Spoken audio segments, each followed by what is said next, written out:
Good day and welcome to Psych Sense, where we make sense of mental health. I'm Ken Mallon, your host, and today we're talking about gender identity.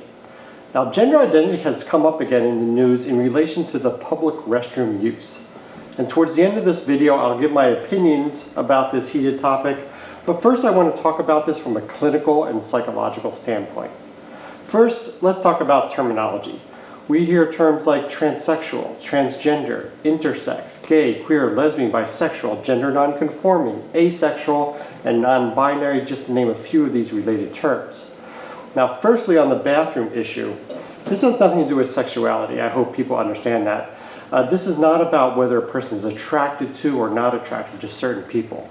These changing bathroom laws have to do with gender identification, which is a completely different thing.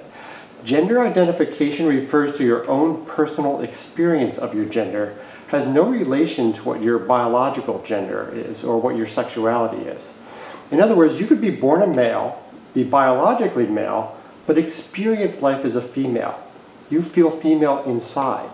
Now, such a person's gender identity is female. And a person whose gender identity is female could be attracted to a woman, a man, both or neither. This doesn't change their gender identity. Just want to be clear that the issue of sexuality and gender identity are totally separate things.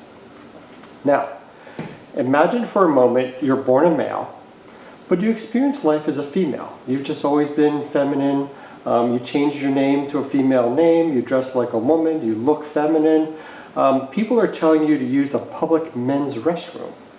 And imagine how such a person would feel, feeling very feminine, but walking into a men's room. Not only are they going to feel uncomfortable, but they're going to be stared at. They may be treated badly. Imagine also how it would feel the other way around for someone who's biologically female, but maybe they have a beard. They dress like a man. They experience life as a man. Their gender identity is male. They want to use a men's room, not a woman's restroom. Now, how does this relate to psychology? Well, firstly, let's be clear, having a gender identification that is different from your birth sex doesn't make someone have a mental disorder.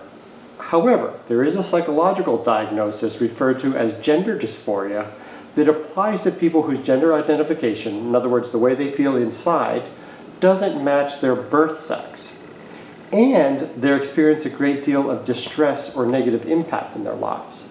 So having a gender identity that doesn't match your birth gender in itself isn't a psychological problem, but when that makes you have a lot of distress in your life and there's actually some other symptoms, then it does become a psychological issue.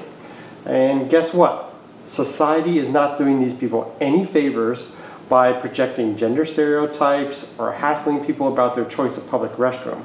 Not to mention all the bullying, verbal and physical harassment and abuse they might experience growing up having a gender identification that doesn't match their birth sex. So policies that make it illegal for them to choose the bathroom that they feel most comfortable in increases their likelihood of having psychological diagnosis. It gives them more gender dysphoria because they're constantly reminded that there's this disconnect between their birth sex and how they experience life. Now, given all that, how do I feel specifically about the public restroom issue? Well, let me draw you a parallel. The U.S. has a long history of segregating people. I'm too young to have ever witnessed this myself, but we used to have white and colored drinking fountains. I think we've all heard about this and seen it in news and things that we've read. Now, white and colored hotels also used to exist, and indeed white and colored restrooms as well. Then, even though we don't have men's and women's restrooms in our houses, we have men's and women's restrooms in public places like restaurants. And in the same way we got wise and started calling drinking fountains just plain drinking fountains, we stopped calling them white drinking fountains and colored drinking fountains. So that's just a drinking fountain. I think the easiest way to move forward on the restroom issue is to not put any qualifying labels on them. Don't call them men's restrooms or don't call them restrooms for both. It's really just a restroom. Why don't we just remove these qualifying labels and just have a sign that says restroom? We call them restrooms. We should design them in a way that there's greater privacy, obviously, in the stalls, but that should solve the problem. Another suggestion, instead of indicating on the sign who can use the room and who can't, why not just display a label indicating the types of equipment inside? Because really what you want in a sign is to give people the information and let them know if they should go in there. In other words, here's a place that has urinals. Here's a place that has toilets. If you need a urinal, come in here and use them. If you need a toilet, come in here and use it. Let the person decide. Let's not discriminate who should go in and who shouldn't. Let's just say what's in there and let people decide to go in or not. So those are my opinions on the issues. I hope this video helped you understand gender identification clinically, politically, and psychologically.